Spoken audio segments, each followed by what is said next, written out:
Thank you very much, Mr. President, my dear brother William Ruto, ladies and gentlemen, members of the Kenyan government, honorable members of the National Assembly and Senate, honorable members of Judiciary, ladies and gentlemen, members of the Diplomatic Corps, the Honorable County Governor of Kuti, ladies and gentlemen, habari za asubuhi.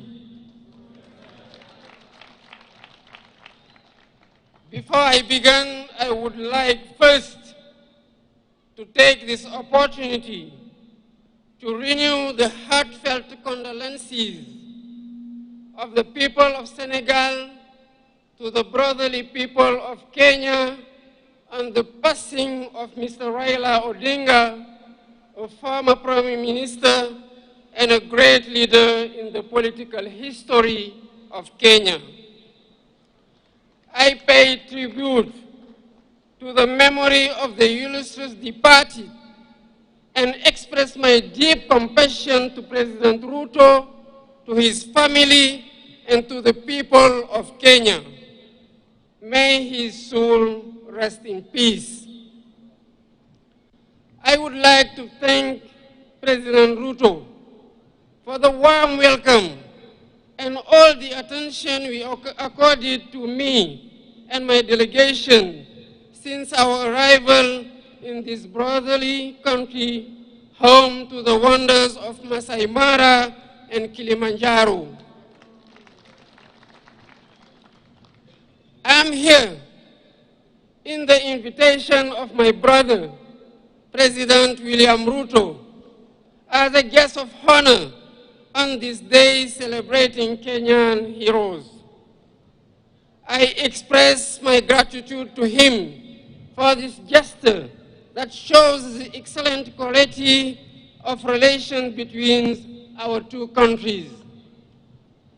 I'm also here because I'm deeply committed to the duty of remembrance.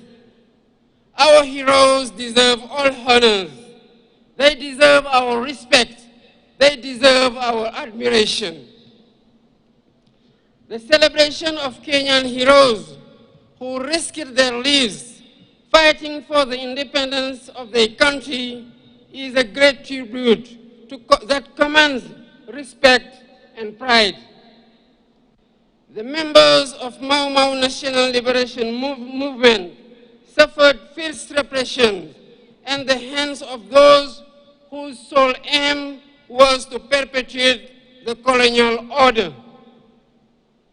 Jomo Kenyatta, Achieng Oneko, Bildad Kagia, Fred Kubai, Kangu Kurumba, Paul Kay, and their companions suffered the worst horrors of the colonial power, leading to the death of thousands of Kenyans, countless arrests, torture, and massive internment. Fate is a reminder that colonial history is not just about enslavement, but also and above all about struggle, dignity, and justice too long delayed.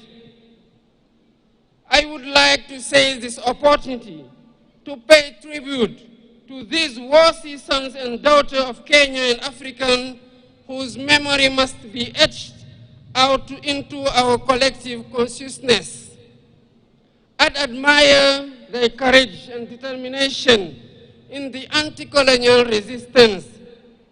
With their blood and sweat, they wrote a great page in the glorious history of liberation. Ladies and gentlemen, colonial repression was not an isolated case in Kenya. We suffered the same in Senegal, where anti-colonial national resistance movements blossomed against the European imperialist power offensive in Africa. Our fellow countrymen suffered unspeakable repression. For instance, on December 1944 at Charoy Black Barracks, innocent and unarmed Senegalese riflemen, along with their brothers in arms from other African countries, were massacred by the colonial power. Their only crime was to demand the payment of their allowance, bonuses, and other entitlements. This was one of many premeditated criminal acts, and the facts are undeniable. Out of duty of remembrance, truth, and justice, we cannot forget these horrors, nor the sacrifice of our national liberation heroes and founding fathers of our nation. The full history must be recalled. These valiant sons and daughters of Africa must be celebrated because celebration is an educational tool in the transmission of our values and virtues.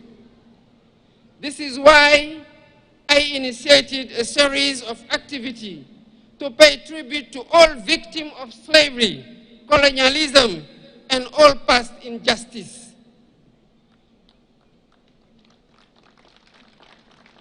The first such initiative was to commemorate the 18th anniversary of the massacre of Senegalese riflemen last year. We are preparing to mark the second edition on December next, in communion with the 16 other troops contributing nations to the regiment commonly known as Senegalese riflemen. Ladies and gentlemen, to consolidate these various remembrance initiatives on the African continent, it is vital that we develop synergy in our efforts. I am on the view that to reclaim our history and restore the memory and dignity of these valiant Africans, we need to take several steps, including, first, build monuments and museums in honor of our heroes to serve as open spaces of reverence and remembrance.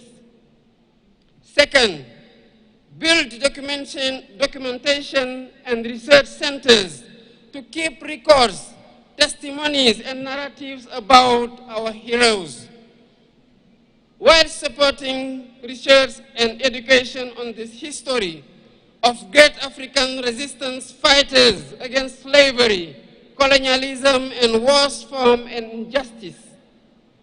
Third, our streets, public squares, and buildings should bear the names of our heroes so that their sacrifice and feats of arms be etched into our daily life and collective history.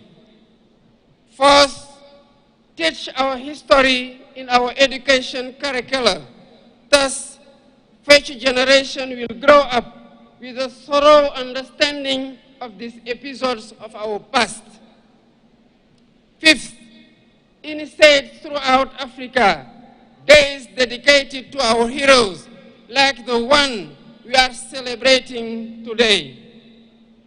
This is what will sustain the memory of our heroes, just as sustainable energy solution, the theme of this year's celebration, will help transform our lives. With the mastery of energy and sufficiency production capacity, Africa shall build the foundation of her development, the engine for her economic transformation, and foster technological and social innovation. Long live the memory of Kenyan heroes. Long live the memory of African heroes. I thank you for your kind attention. Wapi makofi ya Rais wa Senegal jameni. Asanteni sana.